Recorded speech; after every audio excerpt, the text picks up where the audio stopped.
You took the buzzers off. Maybe that's why. Maybe that's why you didn't say it. You're right. You forgot to buzz, man. I forgot to buzz.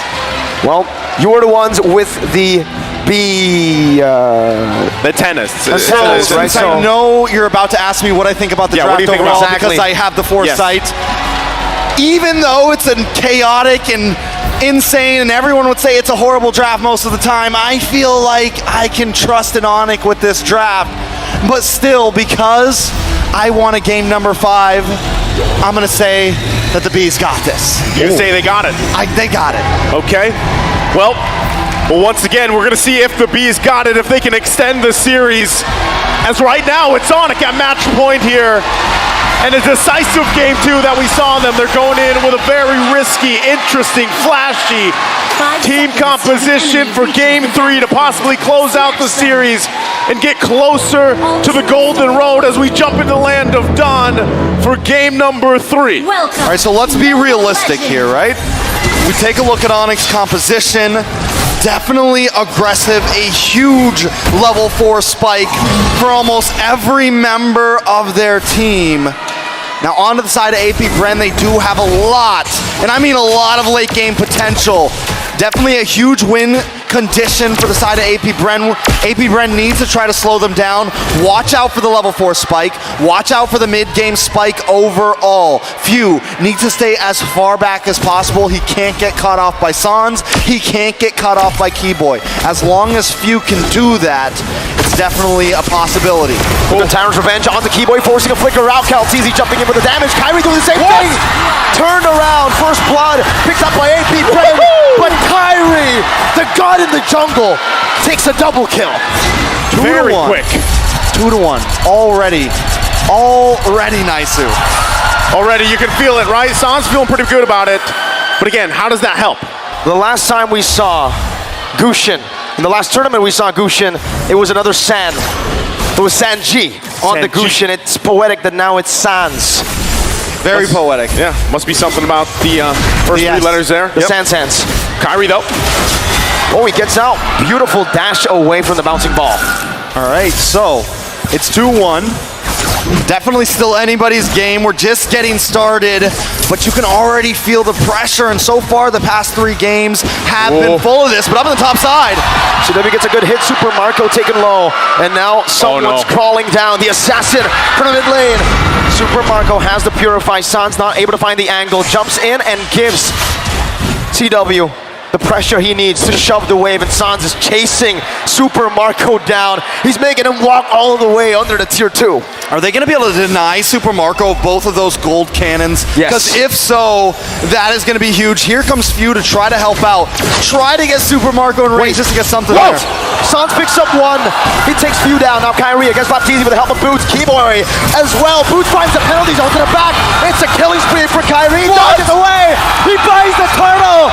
Onic are massacring AP Bren in the first 2 minutes. This is a lineup that I would like to just describe as finesse. That's what these heroes do, and that's how it's being executed right now by Onic. And not many teams around the world could pull off a composition like this, and they're hitting this level 4 spike so well right now. AP Bren at this point needs to just be careful, maybe even not try to force the next turtle, maybe even try to just run away from any fights at this point, because they're gonna need a little bit of time. They gotta go help out Super Marco. Someone's gotta get up there, because if he keeps getting starved out, if he's a level or 2 behind CW, it is gonna be bad when we get to the 6, 7, 8 minute mark.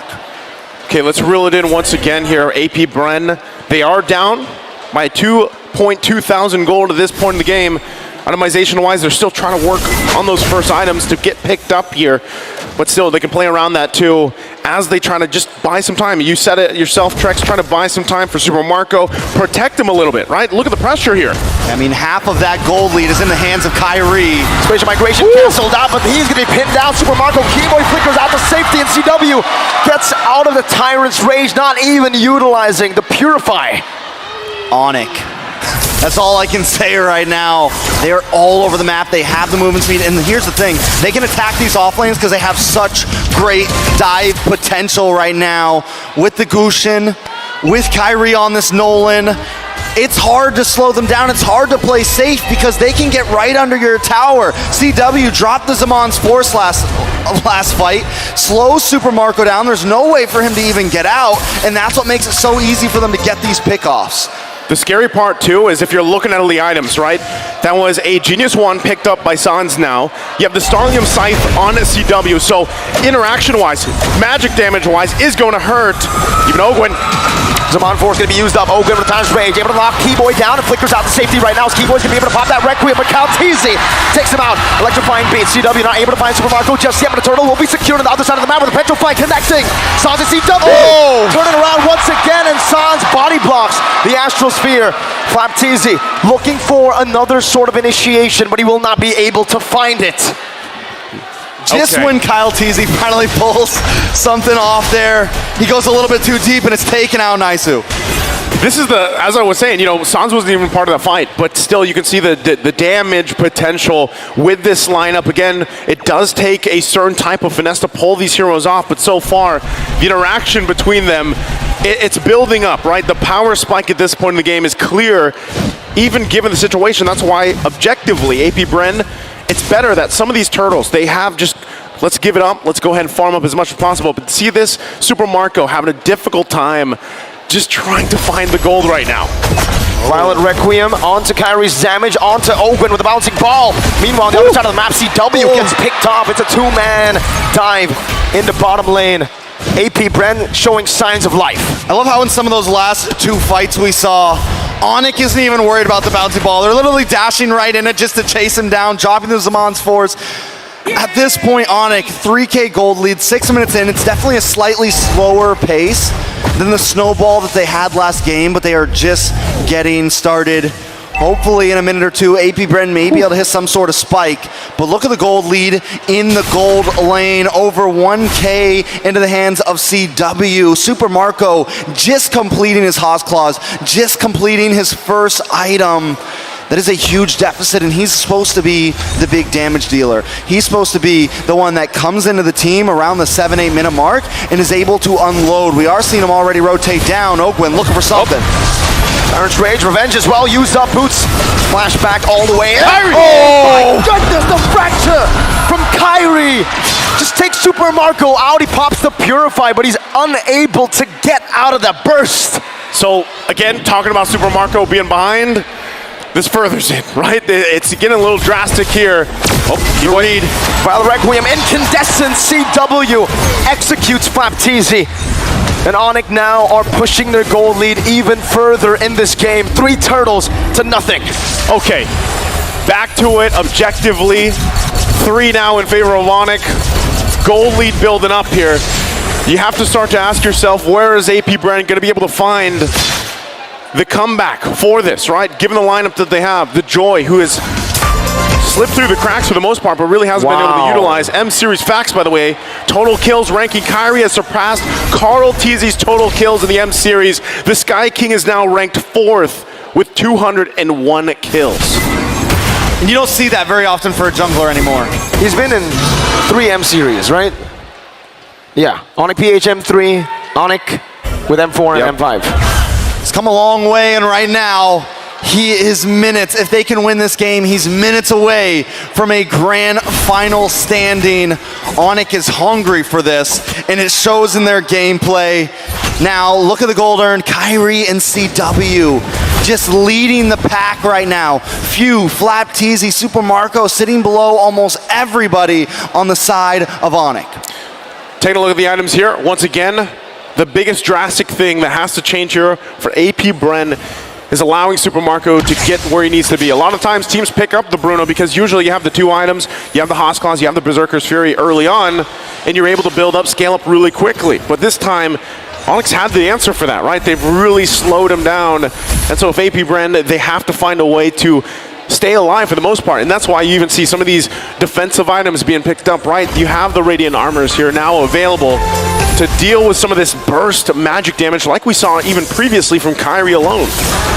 And now it gets really tough for the side of AP Bren, right? How do they look for an angle here? It's technically they have a lot of damage behind a lot of CC. They have Ogwin on that Kufra. We can look for a lot of disengages, re-engages, and even catches around the map.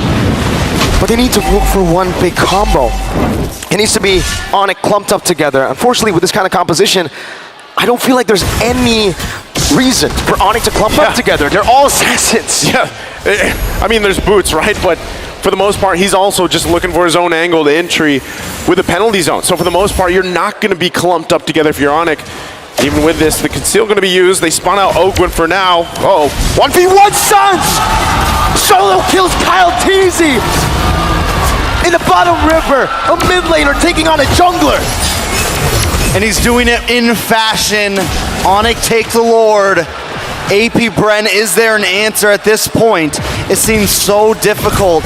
Oh, another knockup. Spatial migration into the battle, Requiem into everything to take Ogwin down. That's the tank. This is tough. Again, AP Bren, their backs against the wall here. It is only that first Lord. But when you're dealing with this type of deficit, terms of economy, especially in the gold lane, it's tough to buy more time. Even if Ogwin lands the perfect rage and revenge setups, combinations, do you have enough firepower to turn the tide of a fight right now? Holy Crystal being picked up as well. Turrets dropping after another as Onic gets prepped and ready to knock on the base turrets of AP Bren as they continue to take the resources. Here's the thing, normally this type of gold lead between two teams like this, it would still be doable for AP Bren. But when you draft a composition like Onic has drafted here that is just so hyper aggressive, normally the reason you don't pick heroes like this, the reason you don't pick the Gusion in mid is because it is such risk reward. It has such an impact. But now that they have gotten to that reward, they've been able to scale. They're 10-3, they're 9K gold ahead. That is a dangerous concoction against AP Bren. Take a look at San's build. He's got the glowing wand, and now he's even got the Winter Truncheon unlocked in just in case as a defensive measure. If he wants to go for that insane deep dive, he's gonna have the ability to help himself and get himself out. And of course, it's Sans here in front of the home crowd favorites, recalling and showing that finesse. The styling right there once again. Still similar situation, AP Bren trying to find anything they can. You already saw the disparity. Oh! Spatial migration, dodged away from, able to escape from the Tyrant's Rage. Final slash, whoa, by Flap Teasy. Not connecting onto anyone. Swing and a miss. Yeah, that was a whiff. Yep, tough one once again. See it.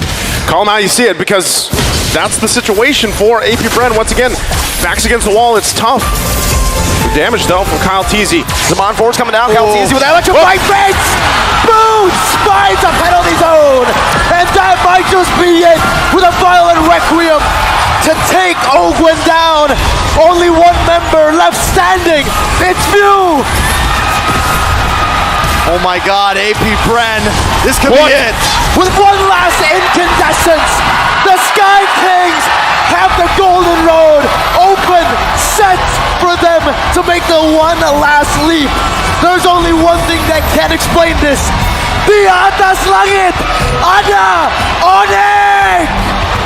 Another brick laid on the golden road as they head into the grand final for M5. It has been 4 years since Indonesia has made it to a grand finals. Onic have gotten through it. The naysayers, the doubters, they've been trying time and time again, and finally they are closer on their golden